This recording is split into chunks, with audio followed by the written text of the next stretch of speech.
explained from the outset that this talk is a little piece of a project that I've started to work on the topic of music and travel in the 16th and 17th centuries. And I've mostly been looking at travelers who went to the Americas and to the Ottoman Empire. And we think of travel literature often as being very visual. And so my project is to try to tease out something of what's in these in the travel literature that is acoustic or oral. And I'm finding that travel accounts provide a lot of interesting information, anecdotal information about non-Western music and its place in local cultures. I'm also finding travel literature that talks about European music transplanted to foreign lands.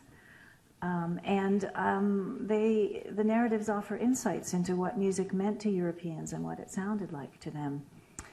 I am not finding, I have to admit, vast amounts of material. I've probably read, very quickly sort of skimmed through about 60 travel accounts so far, maybe 70 from the 16th and 17th centuries. And I would say about half of them say something about music somewhere, and maybe about 2/3 of those say something a little bit extensive, like a whole paragraph or perhaps a page. So I'm not talking about large volumes of material. And so one of the challenges of the project is to tease out what I can from the material that's there, but to try and also, I'm a little concerned, that problem where you have so little to work with, you might be making way too much of it. So we'll see. I'll tell you what I've found for the call to prayer, and then we can perhaps talk about that. So, I've been looking at the Islamic call to prayer, which from its inception in the 7th century, of course, has served to convene the faithful for daily devotions and to remind them of the core tenets of the faith and to reinforce a sense of Muslim identity and community. Additionally, the beauty of the call to prayer, some would say, may be instrumental in effecting conversions to Islam, or, if rendered badly, distancing potential converts. And denominations differ as to whether it was the Prophet Muhammad himself or one of his close companions who first proclaimed the call to prayer. And there are minor variants in the texts that are utilized by different sects. But the basic structure is consistent. So I gave you that on your handout. That's sort of the most common Sunni version of the call to prayer. It's proclaimed 5 times a day, as I'm sure you know, before dawn, at noon, mid-afternoon, sunset, and after sunset. My travelers sometimes get those times of day mixed up, or perhaps it was slightly different in the 16th century. That's something I haven't figured out yet. You'll see that it consists of 5 lines of text. Each line is rendered twice. Then there's another line, prayer is better than sleep, also performed twice, which is added to the pre-dawn call. And then the 2 opening phrases are reiterated at the end, but then they're recited just once. And the muezzin, the professional caller, renders the long vowels at the end of each line of text with unmetered melismas, selecting the melodic line and the modal practice he prefers to follow. And then a pause of several seconds separates each line from the next. And I'm sure you've all heard the call to prayer or bits of it before, but I thought we should listen to the whole thing because we have to put ourselves inside the ears of 16th and 17th century travelers who are hearing it for the first time. Allahu Akbar, Allahu Akbar.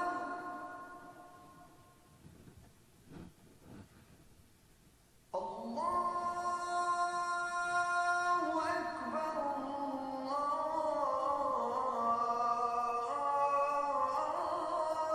Allahu Akbar.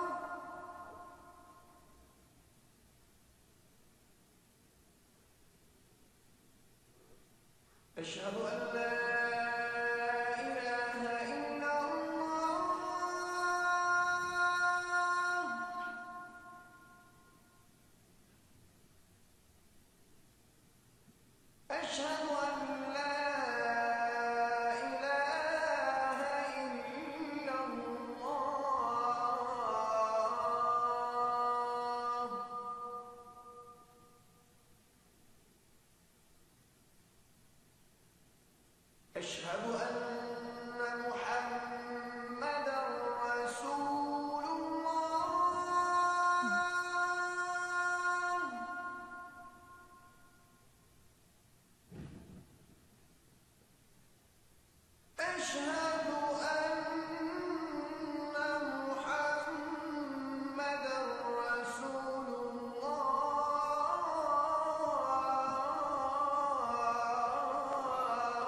I found that on YouTube, billed in several places as being one of the most beautiful recordings currently available. So I did a little reading around to see what Western listeners today, what kind of reactions they have to the call to prayer. And many do find it captivating. Mark Vesey suggested to me, there's a book by the scholar Jeffrey Harpham where he describes being interrupted by the call to prayer while making a speech in Istanbul. And he says, what a sound, even if you have no idea what the voice is saying. And even if you know that the voice is not speaking to you, it is impossible not to feel somehow called, summoned, drawn out of yourself. And I'm interested that he says, even if you know that the voice is not speaking to you, you feel summoned. Well, you are, because of the prayer call's proselytizing potential.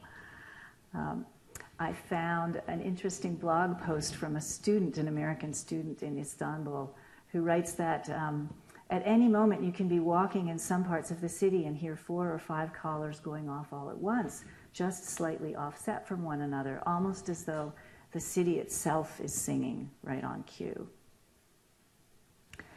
On TripAdvisor's Istanbul forum, I found a comment from a retired Floridian who said, I simply never understand tourists who complain about being awakened by this haunting call. Those ancient words always awaken in me a sense of awe. My greatest concern is sleeping through that early prayer call. And then I also found an interesting quote from an ethnomusicologist back here in North America, Joseph Progler, who reports that when he produced and hosted a live radio show featuring Arabic music on the Buffalo area National Public Radio Station, he would get occasional phone-ins requesting the music that plays from the minarets. And that, despite the fact that in Islam, of course, the call to prayer is not music. It's not singing, it is a form of vocalization. It's the melodious recitation of a sacred text. But we hear it as music in many ways. So I have found this small corpus of narratives from the 16th and 17th centuries that offer written descriptions of the call to prayer from the perspective of European travelers to Ottoman lands. And I'm using the term traveler in a pretty narrow sense, to refer to literate European professionals, often who were there on official missions and then published lengthy reports on their travels. Seems to me, thinking about the topic of conversion, that the stakes for those listeners were high. Their presence in the Ottoman Empire was sanctioned, but often precarious. And of course, in the period, religious conversion had serious consequences. In the empire, Muslims could be put to death for converting to Christianity. The presence of Christian chaplains and missionaries was tolerated only if they ministered to Christians already living there, and if they refrained from proselytizing Muslims and building new churches. And of course, as you know from European history, in Europe, Catholics could be put to death for becoming Protestants and vice versa. Jews could be murdered for refusing to convert to Catholicism. So when I think about conversion in this period, it's something that the stakes are high. So this led me to ask myself whether early modern European listeners also perceived the call to prayer to be captivating, the way Western listeners today often do. And if they did, to what did they attribute its persuasiveness? To the sacred text or the beauty of the practitioner's voice? Do they appear to have been concerned about its potential to convert? And what role did the prayer call play in shaping their overall perceptions of Islam and, more broadly, the Levant? So for the 16th century, there are 2 large categories of voyages that I've looked at. Pilgrimages to Jerusalem, which were undertaken by both religious and laymen, and diplomatic missions to the Ottoman court in Istanbul, which generated texts by ambassadors, secretaries, cartographers, linguists. For the 17th century, the corpus expands to include accounts that were authored by missionaries and merchants and gentlemen travelers as well. And as I mentioned, many of these travelers don't include any commentary about music or the call to prayer in their accounts, but some did. I've gathered about 15 short descriptions or mentions of the call to prayer. I started with French travelers in the 16th century because they're the group I feel most comfortable with, and then I've started to branch out from there. So my sampling so far focuses on French travelers, but there are also a few English and Flemish, Germans, and Italians. I think it's important to note that, and this is partly what intrigues me about it, none of these travelers were professional musicians, although a few evidently were skilled amateurs. I can tell by the way they write. But they all came from a culture in which educated people typically had some musical training, and it was a culture in which people went to church where they either sang themselves or listened to singing. So I think that my sampling is large enough by now to begin to make some observations, but we'll have to keep in mind all through that as I expand the corpus, which I plan to do, that may change the story. So some of the travelers in my sampling went as far as Egypt and the Holy Land, and some circulated in the Greek Isles. Others went more or less straight to Istanbul. But regardless of the scope of the particular journey, most of the travelers who write about the prayer call describe it as they heard it in Istanbul. So that's why I played you that version and mentioned some of the descriptions that we have from modern travelers. If they're describing it as they heard it in Istanbul, that means they were hearing an early manifestation of what's now known as the Istanbul style. And this manner of proclaiming the call, which was first practiced by the muezzins who worked in the Sultan's mosques and palaces during the early Ottoman period, has come to dominate within Turkey today. And it is most readily defined in comparison to other styles as possessing a distinct melodic practice. So the Ottoman method differed from those of other parts of the Islamic world in that it required the muezzins to recite the call in a different maqam or modal entity for each time of day. And assigning particular maqams to the 5 different calls of the day was a Turkish tradition, not a religious requirement of Islam. The impetus probably derived from the idea that each maqam has particular effective powers which can influence the listener's state of well-being, mental and physical. Europeans believed the same thing about the classical Greek musical modes, which they confused with their own church modes used for chanting. So I assume that our sampling of travelers probably heard these different maqams, because the tradition appears to have been already in place in the 16th century. But none of them make any observations about modal practice or melodic line. I was very disappointed about that. I expected more. So evidently, many of them were simply inattentive to the musical structure of the call. I thought maybe the European ear of the period was not a very sharp one. But then I learned that in this regard, maybe these early travelers were not actually overly obtuse, because a recent ethnomusicological study involving many interviews has shown that even Turkish listeners today generally don't remark on the modal and the melodic aspect of the prayer call. So this brings me to the 3 questions I raised. Actually, my first question was really a cluster of related questions. Did the early listeners perceive the prayer call to be captivating? And if so, to what did they attribute its persuasiveness? To the text or to the beauty of the practitioner's voice? The short answer is that they were interested in the prayer call, but if they did find it captivating, they didn't choose to admit that to their readers. And although in Turkish cultural discourse today, cultivating what's known as the beautiful voice is considered really of paramount importance in reciting the call to prayer, I haven't found the word beauty anywhere in the early literature in reference to the prayer call. A few writers just dismiss it as caterwauling. One remarks very cynically that the sound is not unpleasing to the Turks.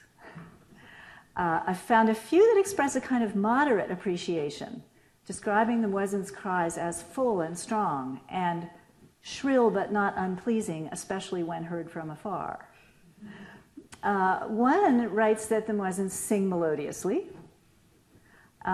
Another reports that the muezzins adopted a different vocal quality, more tremulous and clear, for the last call of the day. So he's perhaps my most observant listener so far. Then there's one, the naturalist Pierre Boullon, who traveled for 3 years in Greece, Turkey, and Egypt in the late 1540s, and he offers the most informational and the most amusing characterization of the vocal quality. cultivated by the muezzins. He introduces analogies with sounds that would be familiar to his readers in France, or at least imaginable for them. Boulon was evidently an amateur lutenist with a more perspicacious ear than some of his compatriots. He comments first that the voices of the muezzins sound like the wail of a street vendor of little wafer cakes who has lost his basket. Then he observes that the style of vocalization reminds him of the manner of singing Noels in a falsetto voice, as practiced in his home region of Maine in France during the Christmas season. So this is very intriguing to me because in this regard he's providing us with a valuable point of information about a French performance practice as well as a Turkish one.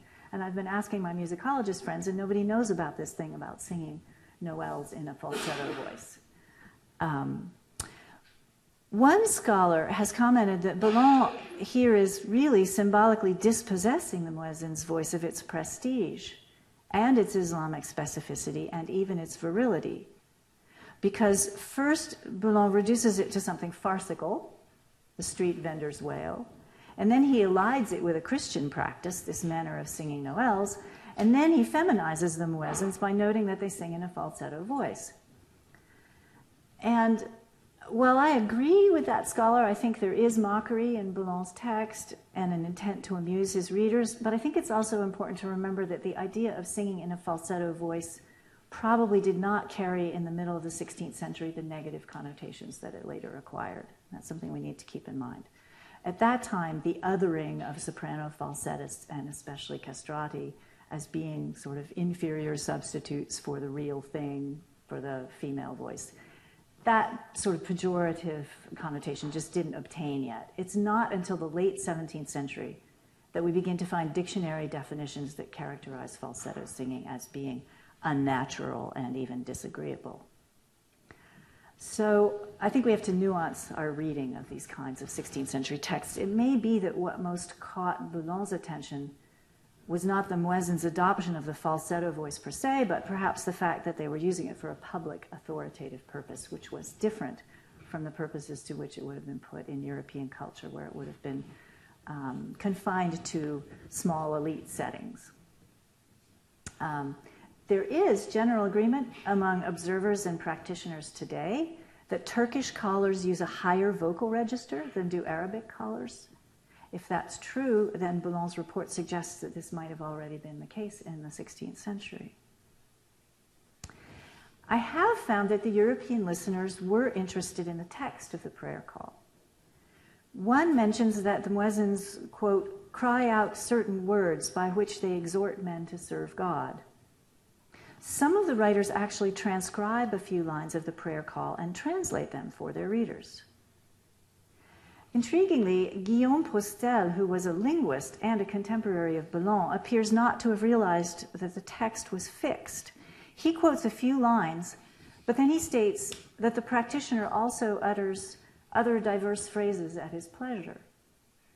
And it seems improbable to me that the muezzins were altering the text, although I suppose we can't exclude that possibility, not being able to go back to the 16th century to find out. But what I'm wondering is whether Postel had noticed the addition of the sixth line in the pre-dawn call, or whether he may also have been reacting to the improvised musical nature of the call, because the improvised nature creates a sense that the sounds, and perhaps the words as well, are at that moment inspired by God. And of course, listening to it by different muezzins with different melismas and different improvisatory tones would perhaps give a sense that the words weren't the same each time, even if they were.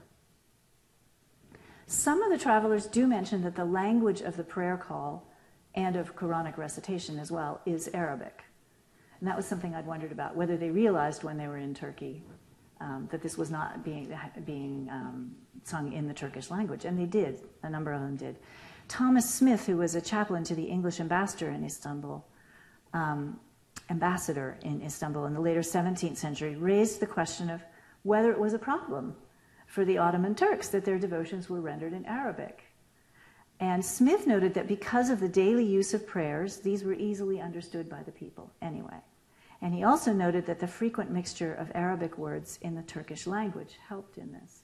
And it's interesting to me, I have found other passages by Europeans writing about, for example, chanting in the Greek Orthodox churches, where they're also concerned about the question of language, where they'll say the Greek parishioners have a better chance of understanding the prayers that they're chanting or that they're hearing chanted because modern Greek is more like classical Greek than one might think, whereas we have a real problem in our Catholic missions because the priests are singing in Latin and the parishioners don't understand any of it at all.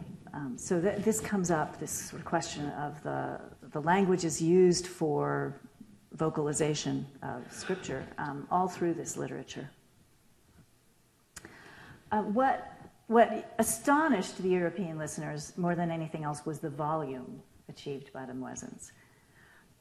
In Pierre Boullon's book, at the moment where his description of the prayer call occurs, the index note in the margin reads, "The Turks make themselves heard from very far away." In the body of the text, he writes that the voices of the muezzins can be clearly heard for as far as half a league all around, and that it would be impossible for a man who hadn't already heard such a cry to believe that the voice of a man can be heard from so far away. Another writer says, the cries of the muezzins are audible at a greater distance than one would imagine possible. Another reports, it's a strange thing to be able to hear these cries for at least a good mile around. I think it's worth noting that similar statements were made at the same time about the bells of European cities. So, for example, the historian Marino Sanudo commented of Venice in the early 16th century that its bells could be heard all over the city and also many miles away. Still, there was something, apparently, especially remarkable about the volume of the Muslim call to prayer, in that it was achieved by the human voice, even without the controversial amplification used today. Guillaume Grelot, an artist traveler who visited Istanbul in the mid-17th century, says the muezzins do not make as much noise with their voices as bells do, but they nonetheless make themselves heard from very far away. I love this because Grelot, his name means little bell, if you happen to know French, just perchance. Grelot points out that Ottoman cities were quieter than European ones, which this was the first time I had read that, and then I did a little digging around, and it seems that that's corroborated in some other sources. So that's also perhaps why the call to prayer sounded so loud and also so mesmerizing. It wasn't competing with as much street noise. Grelot says there were no carriages in the streets of Istanbul and fewer of those kinds of professions and crafts that deafen the ears, so that the voices of the muezzins easily carried even into the farthest away neighborhoods. And he testifies that he even had the experience of hearing them when he was in the countryside at a considerable distance from town.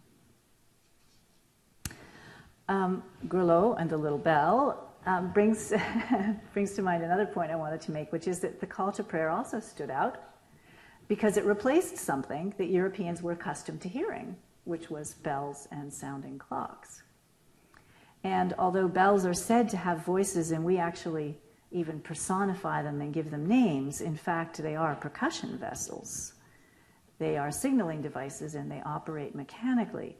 It's a world apart in acoustic terms, really, from the unmetered vocalizations of the call to prayer. And in fact, the Prophet instituted the call to prayer in the 7th century, specifically to differentiate Muslim practice from Judaism and Christianity. Before heeding a divine command that the call to prayer should be issued in the form of recitation by the human voice, he rejected the Jewish practice of sounding a horn and the Christian practice of ringing bells. The call to prayer was to be the only public marker of time in Muslim lands. Bells and sounding clocks were forbidden, and nearly all of the travelers in my sampling remark on this. Ogier Guillain de Busbecq, who was Ferdinand I's ambassador to the Sultan's court in the 1550s, writes, I love Busbecq, he was sent to try to check the Sultan's incursions into Hungary. He was not there on a very popular mission with the Ottomans. Therefore, he spent a good deal of time under house arrest, unable to go out. Plenty of time to listen to the call to prayer as it was coming from the Sultan's mosque. Anyway, he wrote that writing of the Turks, he says, although no nation has shown less reluctance to adopt the useful inventions of others, he cites cannons as examples, Two notable exceptions are printed books and public clocks. Busbek tells us the Turks hold that their scriptures, that is, their sacred books, would no longer be scriptures if they were printed. And if they established public clocks, they think that the authority of their muezzins and their ancient rites would suffer diminution. So lurking behind references to bells and clocks, I think, in texts such as this one, is a long tradition of acoustic and symbolic competition. If you go back into the Middle Ages, you find that the struggle between Christianity and Islam played out in the rivalry between bells and the call to prayer, as well as on the battlefield. Beginning very soon after the institution of Islam in the 7th century, whenever bells were figured as central to Christianity, it was particularly in the context of conflict with Islam. And we have sources from as early as the 9th century that document this cultural rivalry between the bells of the Christian communities and the voices of the muezzins proclaiming the call to prayer. And in battles between Muslims and Christians in the 10th century, bells, as emblems of Christian culture, were actually targeted in attacks and collected as trophies. So it became a tradition. The first act of Muslim conquerors upon taking a non-Muslim city was to recite the call to prayer, and then the silencing of the city's bells followed. And for my European travelers, the fact that this had been done in Jerusalem at the Church of the Holy Sepulchre particularly rankled that the bells had been removed by the Ottomans. But I found also the European travelers not only noticed the absence of bells, they missed the sound of them. And I have two travelers. One, the Franciscan Jean Tenot, who en route back to Europe after his journey to Egypt and the Holy Land in 1511, 1512, he halted at Rhodes, which was then one of the few parts of Greece not yet under Ottoman control. And he says he found it a very joyful thing to hear the bells of the Greek Orthodox churches on the island, because he had not heard any for more than 10 months. And I find that nostalgia interesting. If you have a sound that's just with you all the time, and one that you find beautiful, or at least pleasant, to have it absent is something really remarkable. I also have, that's a quote from the early 16th century. I have another one from the middle of the 17th century, much later. The Parisian gentleman Jean de Thévenot remarked, he traveled extensively in the Levant, and he remarked of his visit to Chios that the sound of the two large bells of the monastery of Neomoni pleased him because it had been a long time since he had heard any. And then he also says, of course, all the bells on the island are very small compared to European bells. A contemporary of Thévenot, the Jesuit missionary Joseph Besson, wrote very pointedly that Christian devotion in Ottoman lands had lost all its sweetness and embellishments because of the banishment of bells. He reported that in Syria, only the Church of the Maronite Patriarch had them. And this comment stands in marked contrast to earlier comments from the superior at the Jesuit mission in Istanbul, François de Canillac, who referred to the muezzins as living bells and speaking bells, in a sense, co-opting the call to prayer into Christianity. But of course, I have one Jesuit who's writing from Syria and the other from Istanbul, and Syria, by all measures, was a much tougher posting. So we don't get the same kinds of Baroque conceits from the Syrian missionary as we do from the one in Istanbul. So keeping an eye on the time here. This brings me to my second question, which I'll address much more briefly, which was, do the European travelers appear to have been concerned about the prayer call's potential to convert? My short answer is, in the 16th century, as far as I can tell, no. It just doesn't come up. They simply do not address the topic. In the 17th century, though, there does seem to have been some awareness of this idea that the prayer call might play a role in conversion. And I have found so far two texts from the 17th century that include tales in which the prayer call fails to convert. So the first one comes from Gourlot, my little bell man. He reports that during a festival season in Istanbul, on one of those occasions when there was a plethora of volunteer criers proclaiming the prayer call from the heights of the Sultan's mosque, a Greek boy passing in the street began to mimic them. Several Muslims seized him, hoping to take the opportunity to make him a Turk, which was an especially pejorative way to refer to forced conversion. which, as I understand it, was actually relatively uncommon in the Ottoman Empire, although not completely unheard of. Even after being thrown in prison and beaten, the child refused to comply, and eventually he was beheaded and went to his death, repeating, "Christ have mercy on us." So Grelot writes at the end, dying thus in the confession of the Christian faith, he bore, no doubt, a martyr's crown. And I checked the contemporaneous English translation. The word martyr is excised, and the child is lauded as an example of Christian constancy. So it's a tale of failed conversion. Might be construed as offering the opinion that the call to prayer is not persuasive, nor is torture. But Grelot places this tale in the context of a discussion of the problem that on certain feast days, numerous untrained volunteers would climb up into the minarets and bellow out the call to prayer, along with the trained muezzins. So this is an instance in which the prayer call was being rendered badly. And therefore, it's impossible to know, really, whether Grelot thought it had the potential to captivate if performed correctly or not. The second tale comes to us from the French publisher, Jean Dumont, the Baron of Karlskrona, who traveled widely in the later 17th century and then spent the rest of his career in Holland and Austria. He tells the story of something that happened while he was in Smyrna. This time, it's a question not of a Greek boy, but a dog. The dog was in the habit of howling whenever it heard the voice of the muezzin calling the people to prayer. Dumont says that the Turks could not bear to see their holy rites profaned by this impudent cur, but they dared not kill him for fear of offending God. So they seized the animal and took him before the Cadi, the judge, where he was indicted as a Christian and then executed by cudgeling. So I read this and thought, okay. Dumont assures his readers of the veracity of this tale, despite its oddity, and insists that it happened not above 8 days ago. Did he intend this to be amusing to his readers? I assume yes. Edifying in some sense? I can't tell.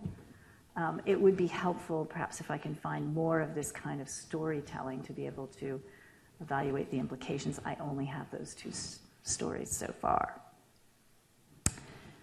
My third question was, what role did the prayer call play in shaping European travelers' overall perceptions of Islam and more broadly the Levant? I think I need to find more examples to really tackle this question well, but in the meantime, I think I have two observations that seem relevant.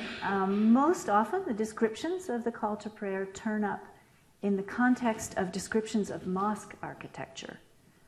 So the writer will be talking about the way the mosques are constructed and the height of the minarets and the way they're used as a staging platform for the prayer call. And then they'll segue into a description of the muezzins and the way the call is rendered. So descriptions of mosque architecture abound in this literature.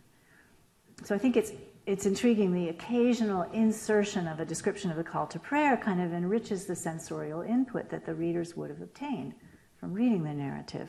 It made the cities of the Islamic world come to life orally as well as visually. And we see a lot of that kind of writing by the time we get to travel literature of the 18th century. But in the 16th and 17th centuries, it's more nascent. It's not as common yet. The second thing is that travelers do sometimes allude to the absence of bells and sounding clocks in Ottoman lands as creating a lack of discipline in Turkish life. And they comment that without clocks, the Turks don't know when to eat their meals. So they just eat whenever they want. And this is presented in a kind of a negative tone usually, which I find amusing because why not just eat when you want? But, I mean, there is plenty of people today who would say that's exactly what you should do. But still, worth noting that they see it as something, as creating a lack of discipline, not having bells chiming in. And Busbek, the ambassador, complains that at one point while traveling at night, the Turks used to sometimes awaken the whole party shortly after midnight to start the next day's walk because they had mistaken the bright light of the moon for the light of pre-dawn. So the lack of clocks was disturbing him. But then there are also travelers who flip this around, and they make very positive observations about the kinds of precision that governed the Turkish day. The fact that the Turks used sundials to establish the exact moments when the prayer call should be proclaimed. And after all, it's 5 times a day, so you really do know where you are. And also, they were very impressed with the fact that the Turks were so extremely self-disciplined about going to the mosque to pray at the required times, or if they were in the country or on the road, stopping whatever they were doing to pray. So Dr. John Covell, the Protestant chaplain to the Levant company in the later 17th century, writes, I think really, wants his English readers to take note of this. It was wonderful to see with what reverence, uniformity, and most admirable devotion all, especially the men of note, betook themselves to their prayers in public. Moral lesson. So I think I want to have plenty of time for discussion. So I'm going to conclude, but I think there are 4 points I'll make, or reflections at this point. The first one is, when I started on this project, I thought that descriptions of the call to prayer would divide along confessional lines, and that there would be differences between the reactions of Catholic listeners and Protestant listeners. But I've come to realize, though, that other factors might be more important in demarcating categories of listeners. In other words, what sort of Christian the traveler was seems to matter less than his professional and social identities and the reasons for which he found himself in Ottoman lands. It's not that religious identity doesn't matter, because of course it always does in the early modern period, but rather it seems to be so thoroughly intertwined with other aspects of identity, it's hard to view it separately. And so I was not able to sort of divide my sampling into 2 categories of Catholic and Protestant. It just didn't work. My second reflection relates to chronology. I do see some differences between the 16th and 17th centuries. The later texts seem to be more explicitly moralizing. The 17th century writers are working harder to edify their readers, whereas the 16th century writers are more straightforwardly informational. Maybe this reflects the shifting landscape with regard to European-Ottoman political relations. The earliest travelers I have are mostly Frenchmen, and they carried with them the enthusiasm generated by their new alliance with the Ottoman Sultan. Doubtless they also felt a greater sense of discovery. They weren't simply bouncing off earlier writing. They were actually, in some cases, writing for the first time about what they were hearing. By the 17th century, of course, the Counter-Reformation was firmly in place. Perhaps that makes a difference. Also, the range of sources expands in the 17th century to include a lot more Protestants and the English who begin to circulate in the Levant. So competition between the English and the French in trade and politics and religion might also help to explain the more moralizing nature of the 17th century accounts. But this is kind of speculative here. I admit to being on shaky ground because my previous work has mostly been done in the 16th century. So moving into the 17th century is pushing it for me, and I'm going to have to do a little more research to try to get a sense of what the Counter-Reformation might mean in terms of how it plays into all of this. My third reflection, Western musical expression now takes place in a highly literate environment. And if you think about ethnomusicologists today going out to do field work, it's a complicated business involving getting yourself to the island and bringing all the right equipment and making sure that you participate to some extent as a musician yourself in what's going on in order to be a good observer. And it's very staged. This was much less the case in the 16th and 17th centuries. For early modern Europeans who traveled abroad, I don't think that listening was particularly labor-intensive. Writing obviously existed in both Europe and in the Ottoman Empire, including musical notation, though it was much more common in Europe. But still, the surrounding cultural environment was fundamentally oral. And so I think that European travelers' evaluations of musical sounds that they encountered in far-off lands came from a mental and an acoustic place that was less radically other to the culture they were observing than we might tend to suppose. And this may account for some of the matter-of-factness of their reports. I think I expected more exoticism than I got, or have found so far, which was a little bit disappointing to me. I wanted the kinds of, I wanted to be able to give you the kinds of quotes from a 16th century source that I was giving you at the beginning of this talk that were coming out of listeners today. I don't get that from the 16th century, and I have to shift my thinking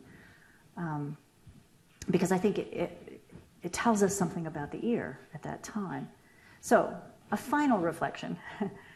The authors of these accounts, these travel accounts, were helping to forge a place for the first time for non-European musical sound in European writing about music, and especially writing about devotional music.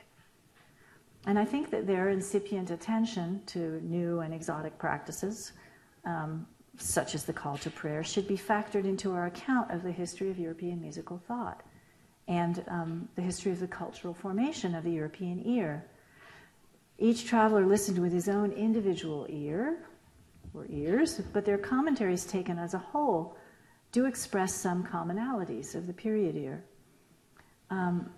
And whether they listened with very cosmopolitan ears or with very deaf ears, as a few of them do, I think it was something I can say with some certainty is they seem to have felt it incumbent upon themselves to demonstrate that while the peoples they observed were subject to the power of their own music making, the travelers themselves were not. Or if they're willing to admit that it's powerful, then they have to demonstrate at the same time in the way that they write about it that they are able to moderate or control the experience. So it's like, yes, I heard this, but I remain unchanged. And so the narratives provide a way for them to sort of make it possible for their readers to safely hear the call to prayer at home, but without any risk of conversion. I will stop there. I hope you might have